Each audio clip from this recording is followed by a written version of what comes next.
অমাবস্যার রাত। চারদিক নিস্তব্ধ, শুধু ঝিঁঝিঁর ডাক। দুজন লুকিয়ে ঝিলের ধারে পৌঁছল। হঠাৎ ঝিলের জলে আলো ঝিকমিক করতে লাগল। দেখছিস, আলো জ্বলছে।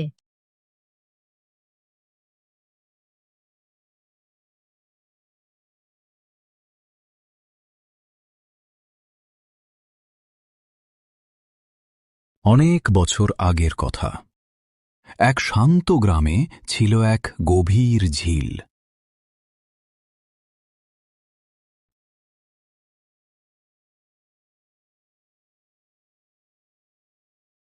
সূর্যাস্তের পর কেউই ওখানে যেত না, কারণ লোকে বলতো ঝিলের ধারে এক শ্বেতপরী দেখা দেয়, সাদা জামা পরে, লম্বা চুল ছড়িয়ে।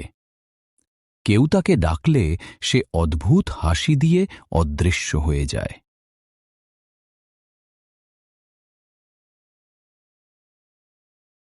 এই কাহিনীর নায়ক হল রাঘব, এক কৌতূহলী কিশোর, আর তার বন্ধু ঝিলমিল। সন্ধ্যা নামলেই গ্রামের চৌকিতে লণ্ঠন জ্বলে উঠত। বৃদ্ধরা বসে গল্প বলত। সেদিনও এক বৃদ্ধ বলতে লাগলেন, ওই ঝিলের ধারে যেও না। শ্বেতপরী মাঝরাতে গান গায়, যে শুনবে সে নাকি ঝিলে টেনে নেয়। আমার চাচাতো ভাই একবার গিয়েছিল, সকালে আর ফেরেনি। আরে দাদু, এসব গাঁজাখুরি কথা, ভূত বলে কিছু নেই। হয়তো সবটা সত্যি নয়, কিন্তু পুরো মিথ্যেও নয়।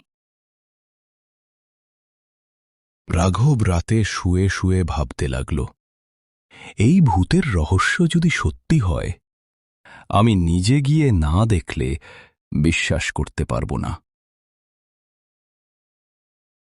পরদিন রাতে সে ঝিলমিলকে বলল, চলো ঝিলের ধারে যাই, সব মিথ্যে প্রমাণ করব আমি। অমাবস্যার রাত। চারদিক নিস্তব্ধ, শুধু ঝিঁঝিঁর ডাক। দুজন লুকিয়ে ঝিলের ধারে পৌঁছল। হঠাৎ ঝিলের জলে আলো ঝিকমিক করতে লাগল। দেখছিস, আলো জ্বলছে। হয়তো জোনাকি। কে এসেছো আমার রাজ্যে? তুমি কে? আমি এই ঝিলের রক্ষক। 100 বছর আগে আমার প্রাণ নিয়েছিল বিশ্বাসঘাতকরা। আজও আমি মুক্ত নই। তুমি কি কাউকে ক্ষতি করো? না, আমি শুধু অপেক্ষা করি কেউ যেন আমার কথা শোনে, আমার দুঃখ ভাগ করে। মানুষ ভয় পেয়ে পালায়, তাই আমি আরও অভিশপ্ত হয়ে থাকি। তাহলে তুমি খারাপ নও, তুমি বন্দী আত্মা। আমরা কি তোমাকে মুক্ত করতে পারি? ঝিলের তীরে পুরনো শিকলবন্দি গাছ আছে।